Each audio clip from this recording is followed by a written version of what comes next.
Pharaoh Pepi II, the last ruler of Egypt's sixth dynasty, reigned for an astonishing 94 years, from approximately 2278 to 2184 BCE.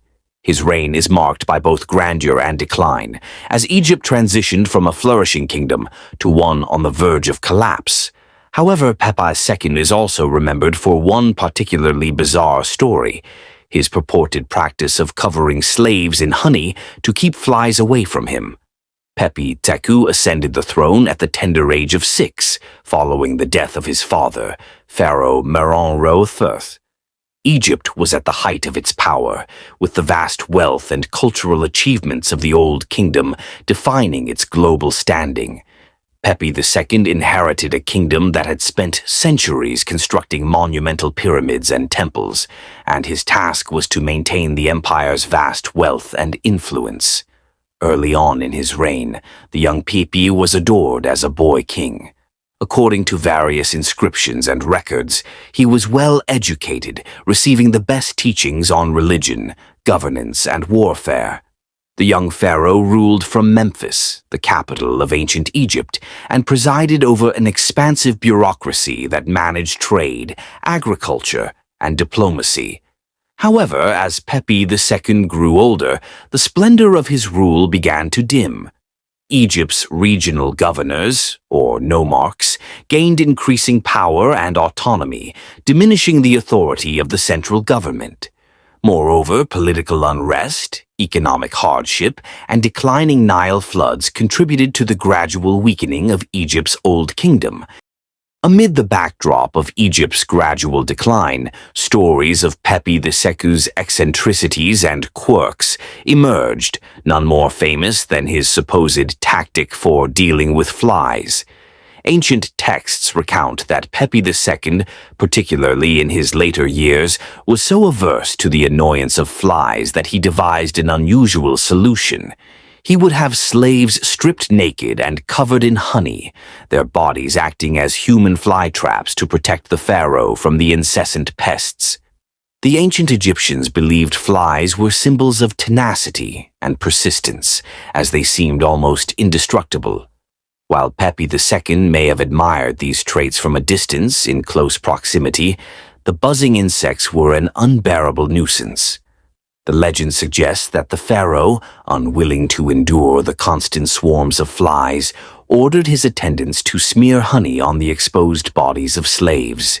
The sweet, sticky substance would attract the flies away from the pharaoh, allowing him to enjoy peace without the annoyance of the insects. Though the historical accuracy of this tale is debated, it provides a fascinating glimpse into the life of a ruler who lived in almost unimaginable luxury.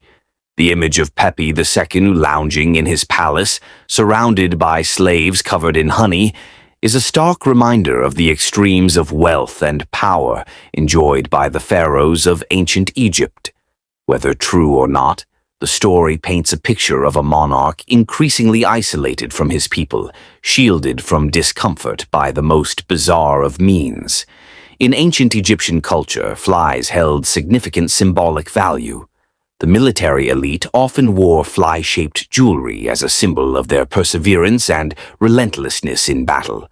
Flies, which could persistently buzz around despite attempts to swat them away, became metaphors for courage and the refusal to give up. However, in everyday life, flies were seen as pests, especially in the hot, dry climate of Egypt, where they thrived near water sources and in urban areas. For someone like Pepi II, who ruled for nearly a century, the accumulation of wealth and power likely meant a growing detachment from the daily struggles of his people. The fly, in this context, could also represent the small, irritating problems of life that even a pharaoh could not fully escape. It's possible that the honey-covered slave anecdote is a symbolic commentary on Pepi II's desire to escape the small nuisances of life, even as the larger issues of his kingdom, famine, unrest, and the weakening of centralized authority, continued to grow. Pepi II's unusually long reign is often cited as a contributing factor to the downfall of Egypt's Old Kingdom. Over the course of nearly a century, the political landscape of Egypt changed drastically. The central authority weakened as regional leaders, or nomarchs, gained more autonomy and control over their provinces. In the later years of Pepi II's reign, Egypt experienced a series of low Nile floods, leading to widespread famine and economic decline. The pharaoh's prolonged reign also contributed to the instability of the succession. By the time of Pepi II's death, his once powerful kingdom had fractured into smaller, competing factions. His successors lacked the strength and resources to maintain the unity of Egypt, and the Old Kingdom entered a period of decline known as the First Intermediate Period. Historians have speculated that the bizarre stories about Pepi II, such as the honey-covered slaves, may reflect the perception that he had become increasingly disconnected from the realities of his people.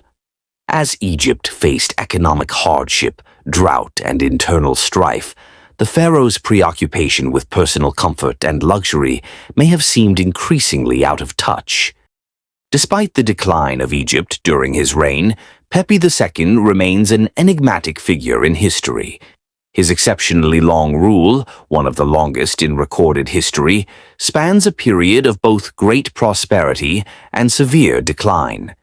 The image of Pepi II as a boy king who outlived many of his contemporaries adds a sense of tragic grandeur to his story.